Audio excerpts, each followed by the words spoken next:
Fazer um bate-papo muito importante aqui sobre suicídio entre os jovens. É um problema muito sério. Joseval, obrigado pela presença, meu amigo.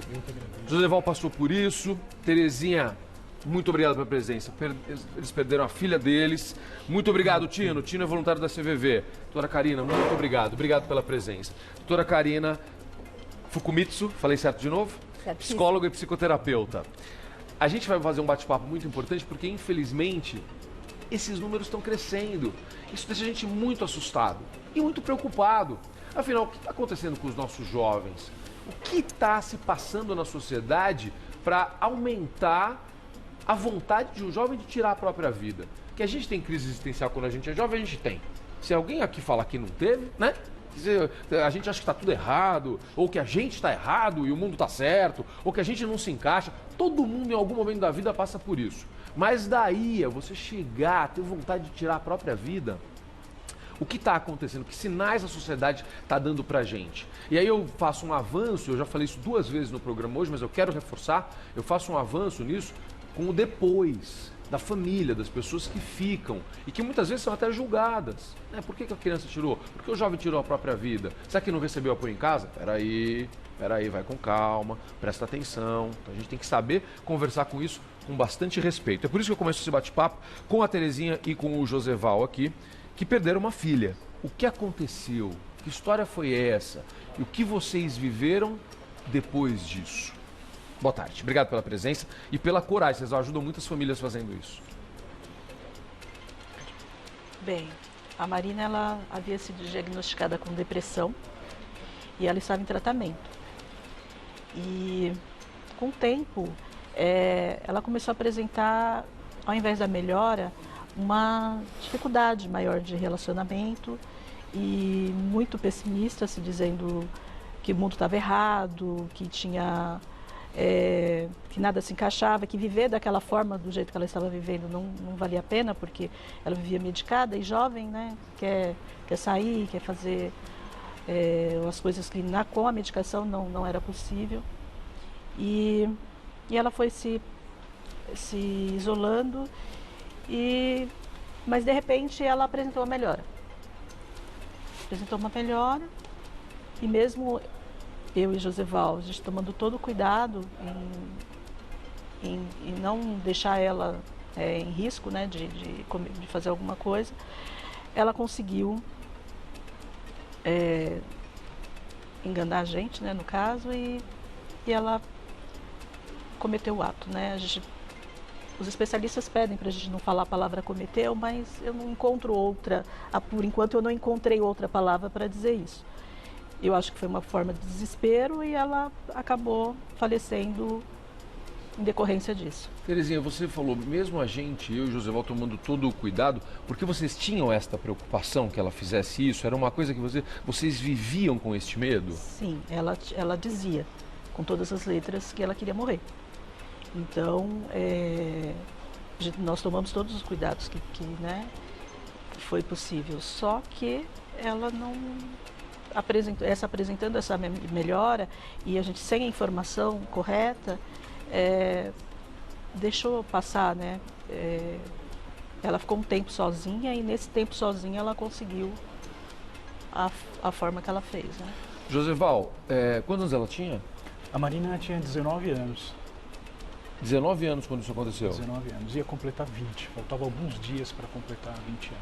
E aparentemente ela estava melhorando, o tratamento estava fazendo efeito, começando a fazer efeito. Sim, hoje a gente sabe que isso é um sinal, né? Essa melhora. Então a gente, como pai, pensa, olha, o tratamento está dando certo, ela está melhorando, mas na realidade eu acho que foi só para despistar e para a gente abrir a guarda. Ela dizia qual era o motivo dela não gostar de viver, Joseval? Não tinha um motivo específico, né? Ela não falava qual que era o motivo. Daqui a pouco eu vou conversar com vocês dois sobre o pós, a ajuda que vocês tiveram, porque eu sei que hoje vocês trabalham com isso, vocês têm esse cuidado e essa preocupação com outras famílias. E a gente vai falar um pouquinho sobre isso. Doutora Karina, a gente ouviu um relato curto aqui, mas eu achei muito importante a gente começar com isso, para levar esclarecimento aos pais, levar informação aos pais, que muitas vezes por falta de informação, não sabem como lidar com uma situação como essa. Você vê, eles estavam tomando todo cuidado, e até tinham esta preocupação porque ela falava isso. E ainda assim aconteceu. O que está acontecendo com a nossa juventude, doutora? O que tem acontecido, e eu agradeço o casal, né, Terezinha e Joseval, por serem guerreiros exatamente para trazer à tona e para a gente conversar, inclusive ajudar outros familiares. O que acontece normalmente é uma falta de acolhimento ao sofrimento. Não que vocês não tenham, né, acolhido, é que a própria pessoa, os jovens, eles estão ficando cada vez mais descrentes, né, de que eles podem se acolher no sofrimento deles, né, de que eles podem tolerar uma certa adversidade. Então, assim, o que a gente cada vez mais precisa estar considerando é esse respeito que a gente tem para a nossa condição humana. A gente sofre. E aí, então, eu trago uma perspectiva do Schneidman, que é o pai da suicidologia moderna, que ele fala suicide as a psychic. Ou seja, suicídio revela um sofrimento intenso, existencial. Então, é isso que a gente precisa fazer. Como é que a gente pode ensinar os nossos jovens a acolherem este sofrimento? E tudo se torna sofrimento, porque viver também não é fácil. Então, apesar de vocês ofertarem todas as condições para a Marina conseguir lidar com a adversidade, ela foi, acredito eu, que ela foi deixando de acreditar, né, de que ela poderia superar aquilo que ela entendia como um problema maior. E é isso que a gente precisa fazer. Ela estava em tratamento da depressão. Ela estava fazendo um tratamento. Em geral, o jovem que faz isso, que tira a própria vida, é o jovem que está em tratamento ou que está passando por depressão? A depressão é o gatilho disso mesmo? Não só a depressão. A gente tem outros transtornos mentais e aí então a gente pode entender que um dos sinais de alerta mais importantes da gente considerar é que toda tentativa de suicídio prévia mais um quadro, um diagnóstico de transtorno mental, e aí então a gente também tem que incluir não só a depressão, mas transtorno bipolar, esquizofrenia, então vários tipos de acometimentos mentais que também trazem à tona e que a gente precisa considerar. Sobretudo, mais do que um diagnóstico, a gente precisa olhar para este sofrimento que faz com que a pessoa, a Terezinha falou, num desespero, né? Então aí a gente pode incluir os 3 Ds da cartilha da Associação de Psiquiatria. Existe então desamparo, desespero e desesperança. Então a cartilha também coloca a depressão como um dos precipitadores exatamente desse acting out, ou seja, do ato suicida. Então a gente precisa acolher essas situações de desamparo, desespero e desesperança principalmente.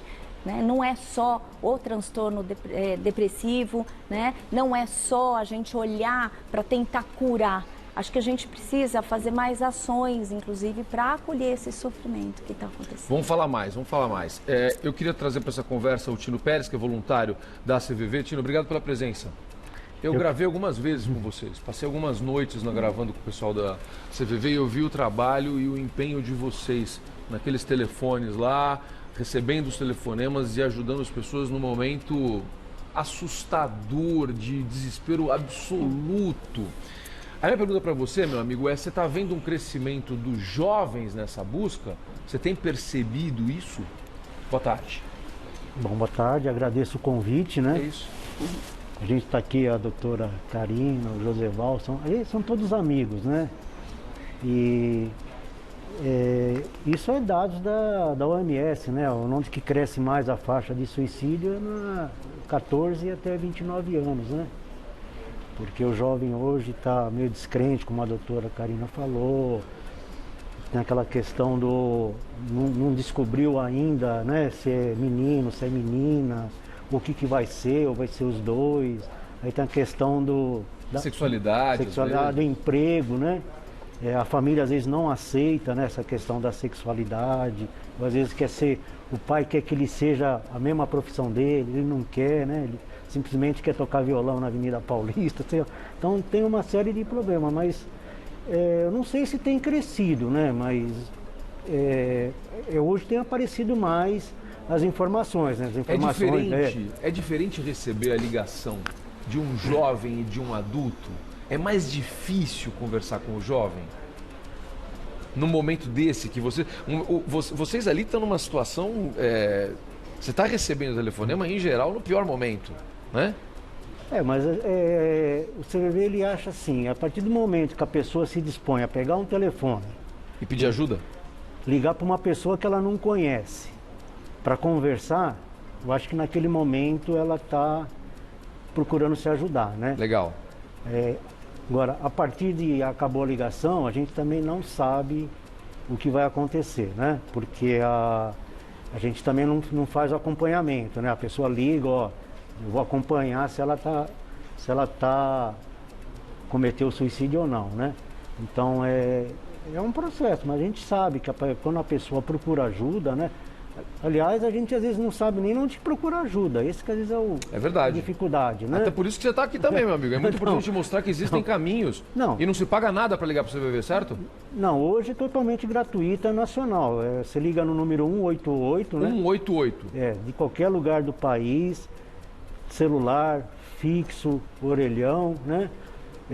O jovem hoje ele não gosta muito de ligar, né? Ele gosta mais de teclar. O CVV tem um atendimento pela web, né? Web chat, né? Tem. Então tem pelo web chat, tem o CVV ele tem acompanhado, né? Está se atualizando. Está se atualizando, né? A gente é um pouco mais assim, porque a gente tem que ter cuidado com essa coisa, né? De estar conversando com o outro, né? O CVV tem páginas no Instagram, no Facebook. Tem a nossa página no CVV, né, que é www.cvv.org.br. Lá ele tem como saber de ajuda, tem um montão de material. Só que a gente não atende ainda pelas redes sociais, né, nem pelo Facebook, nem pelo WhatsApp. Né? Então vamos questão com calma. do sigilo, né? Eu entendi. Questão do sigilo, isso é fundamental. Karina, deixa eu lhe perguntar uma coisa. Teve um seriado recentemente que gerou muita polêmica, o tal do seriado lá no Netflix, né? Das razões, tantas razões por quê, enfim. E foi duramente criticado, dizendo que até isso poderia fazer uma apologia ao suicídio, ou, por outro lado, poderia esclarecer e chamar atenção para o problema. Qual que é a tua visão disso? O que aconteceu? Porque chamou-se a atenção para a questão da prevenção do suicídio. No entanto, eu acredito que, assim, existem formas da gente passar a informação. Né? E uma das coisas mais problemáticas que eu vejo em relação a esse documentário do 13 Reasons Why é porque, eu já vou dar o spoiler, né? Mas assim, a última parte mostra a moça se cortando e se matando, né? Então, assim, isso é desnecessário em termos de documentário. Perfeito. Né? Então, acho que assim, existem outros tipos de materiais sendo desenvolvidos. Tem o Ouvidos Calados, que é um documentário muito lindo, não só porque eu participei, mas porque eles trouxeram a visão da conscientização e da necessidade da gente olhar para a prevenção de uma outra forma, de uma forma muito mais respeitosa, acolhedora, menos sensacionalista. HBO também fez, né, um documentário que também se chama Quem Possa Interessar. Então, achei bastante interessante. Já tem outra pegada. Outra pegada, porque, na verdade, assim, não se mostra o modus operandi, não se mostra culpabilizações, até porque foi um pouco, eles deixaram bonita a cena, né, do suicídio. Uma romantização. Precisa. E uma coisa que a gente precisa falar, quando há um suicídio, não há culpados. E é o que mais acontece. A gente sofre acusações, a gente, né, começa a buscar quem foi o responsável por essa morte. Não, vou parar aqui porque é muito importante. Você me ajudou a trazer de novo aqui o Joseval e a Terezinha. Vocês sentiram culpa? Vocês se julgaram ou foram julgados pelas pessoas? Sim, sim. A princípio você sente culpa, né? Porque está ali, debaixo do seu teto, você não consegue enxergar. Então você se sente muito culpado por isso. Mas com o passar do tempo a gente foi entendendo, estudando um pouco mais e a gente viu que a gente não tinha culpa. Mas a princípio sim, a gente ficou com muita culpa. E julgamento é o que mais tem, né? A sociedade sempre quer um motivo. Ela fez isso por aquilo, ela, sabe? Então, essa resposta a gente nunca vai ter. Então, a gente é bem julgado, sim. Ainda são, Terezinha? Olha, comecei a fazer não escutar mais o que os outros pensam, né? Que eu falo sempre é que, assim, a minha parte eu sei que eu fiz, né? A parte de mãe, de cuidar. Então eu me blindei quanto a isso. Eu não me importo com o que os outros pensam, né? Tanto que eu falo abertamente sobre isso, eu não tenho vergonha alguma em falar. Aliás, parabéns. Você salva muita gente fazendo isso. Parabéns, obrigado. Eu te agradeço. Em nome da sociedade, as pessoas estão assim, eu agradeço a vocês. Obrigado. Então eu falo por isso, porque muita gente sofre calada, né? Por isso. Muitas famílias são destruídas por isso, né? A Marina, ela não faleceu de imediato. Ela ficou internada por alguns dias e ela voltou do coma. E no último dia, na nossa última conversa, ela falou para mim, para o pai, né, que queria que isso que ela fez que não destruísse a nossa família. Então, para mim, isso foi um dos pedidos, né? E um outro foi o que ela deixou no WhatsApp dela uma frase e que eu também adotei, que é "Si us plau, no m'oblides", que por favor não me esqueça, em catalão. E eu fiz um blog falando sobre o luto por suicídio. Então, mostrando que a culpa, a princípio ela pode existir, mas a gente vai trabalhando e vendo que não é bem assim, né? Hoje vocês ajudam outros pais que passaram por isso? Sim. Sim. Hoje nós, a princípio, o nosso luto, nós fomos procurar ajuda e a gente encontrou ajuda nos grupos. Então a gente hoje tem um grupo lá no ABC, em São Bernardo do Campo, que ajuda... Minha terra, sou de Santo André. Santo André? Sou de Santo André. Então a gente ajuda pessoas que passaram pelo mesmo problema. Que bom, que bom. Karina, eu pela minha cabeça passa vendo toda essa história e você deu uma pista ali na tua primeira resposta e de outras entrevistas que eu fiz a respeito do jovem se colocar no mercado de trabalho, do jovem hoje buscar o lugar dele, encontrar a profissão. Eu tenho uma sensação de que está mais difícil para o jovem porque ele está mais impaciente. Ele tem mais dificuldade de ouvir não, ele tem mais dificuldade de aceitar como a sociedade ele quer uma solução mais rápida das coisas. Você acha que tudo isso acaba contribuindo até para você achar que não dá mais, a vida não serve mais para mim?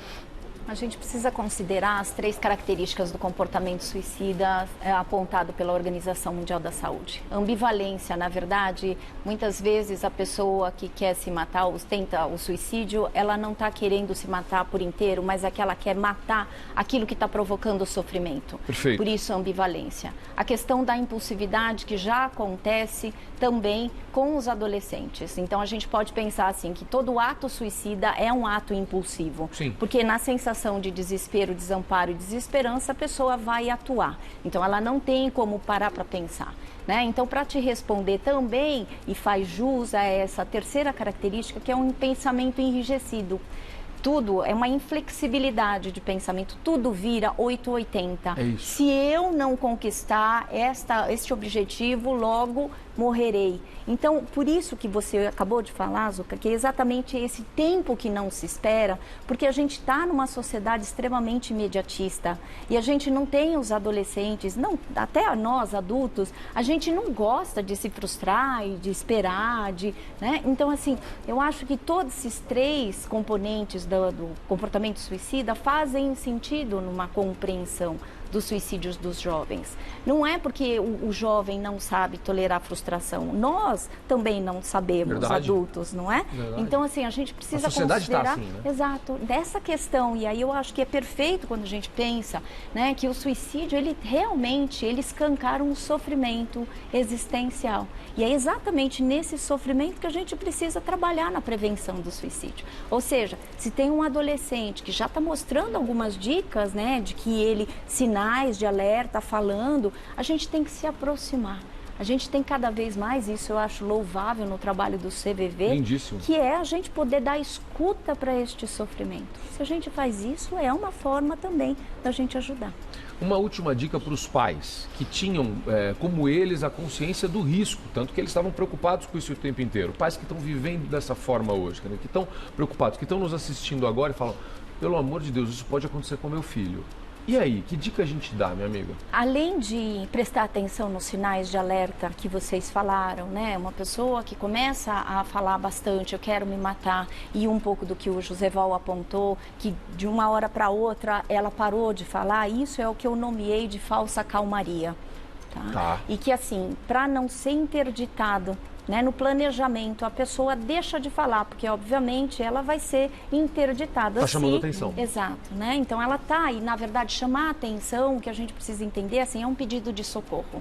Ninguém quer se matar porque está super bem. Então aqui, o que a gente também precisa trabalhar é com o mito de que quem tenta o suicídio só quer chamar atenção. E eu costumo trabalhar com os enlutados também, então eu tenho dedicado, desde o meu doutorado e no pós-doc, com luto por suicídio, eu tenho falado, bom, que chame a atenção em vida, pra isso. Né? Porque, pra de alguém repente, salvar, claro, exato, claro, né? Para a claro. gente dar a atenção merecida e respeitosa. Né? Se a gente tem uma conduta, então pais, ouçam os seus filhos quando eles pedem socorro. E se de repente, né, eles começarem a apresentar isolamento, se eles já tiverem um diagnóstico de transtorno mental, mais tentativa prévia, fiquem atentos, porque também é um sinal de alerta, como eu disse, né? Quando eles começam a se isolar, desempenho escolar que é rebaixado, é um sinal de alerta. Então, assim, fiquem atentos e não tem coisa melhor do que você se aproximar. Eu tenho uma frase que eu criei que é assim, quem está longe julga, quem está perto compreende. Quer entender o sofrimento humano, principalmente do seu filho, se aproxima.